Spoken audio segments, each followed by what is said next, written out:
উপকূলের আবহাওয়ার খবর জানাতে পটুয়াখালীর কলাপাড়া থেকে যুক্ত হচ্ছেন সহকর্মী মিলন কর্মকার রাজু।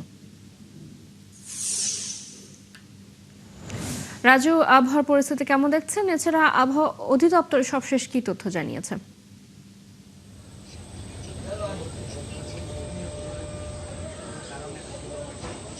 ধন্যবাদ চৈতি।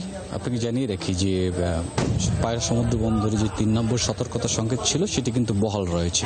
পাশাপাশি যে বৃষ্টিপাত একই সাথে যে দমকা বাতাস সেটি কিন্তু ক্রমশই বাড়ছে এবং আবহাওয়া অধিদপ্তরের পক্ষ থেকে যে বিষয়টি বলা হয়েছে আগামী 2 থেকে 3 দিন এই ধরনের ভারী বর্ষণ এবং দমকা বাতাস বয়ে যাওয়ার সম্ভাবনা রয়েছে।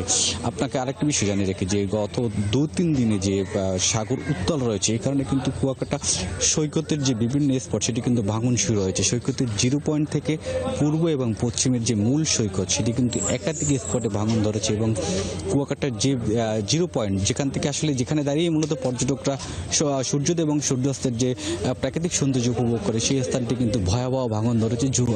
ইতিমধ্যে যে কুয়াকাটার যে টুরিস্ট পুলিশের যে বক্সি সেটি কিন্তু ভাঙনের মুখে পড়েছে। পাশাপাশি যে পশ্চিম দিকের যে ব্লক পয়েন্ট সেটিও কিন্তু ভাঙনের মুখে পড়েছে। পাশাপাশি কুয়াকাটার যে ঝাউ বাগান সেটি কিন্তু একাধিক স্থাপনা এবং গাছপালা কিন্তু ভেঙে ইতিমধ্যে বিলীন হয়ে গেছে এবং আবার নতুন করে ভাঙন শুরু হয়েছে।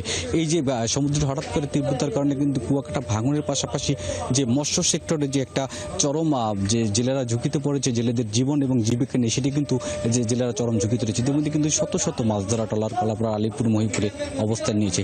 তারা যে বিষয়টি বলেছেন এবছর এমনিতেই প্রাকৃতিক দুর্যোগের কারণে মাছের যে আধিক্য সেটি কিন্তু কম এবং পাশাপাশি তারা আরেকটি বিষয় বলছেন যে অতিরিক্ত ট্রোলিং বোট চলাচলের কারণে তারা কিন্তু সমুদ্রে মাছ পাচ্ছেন না এবং এই দুয়ের দুর্যোগে তারা কিন্তু মৎস্য সেক্টরটা কিন্তু চরম অবস্থানে পড়েছে। আজকে সকালের জোয়ারে কলাপাড়ার কিন্তু যে প্রধান 4টি নদী সেই 4টি নদীতে কিন্তু পানির উচ্চতা বেড়েছে।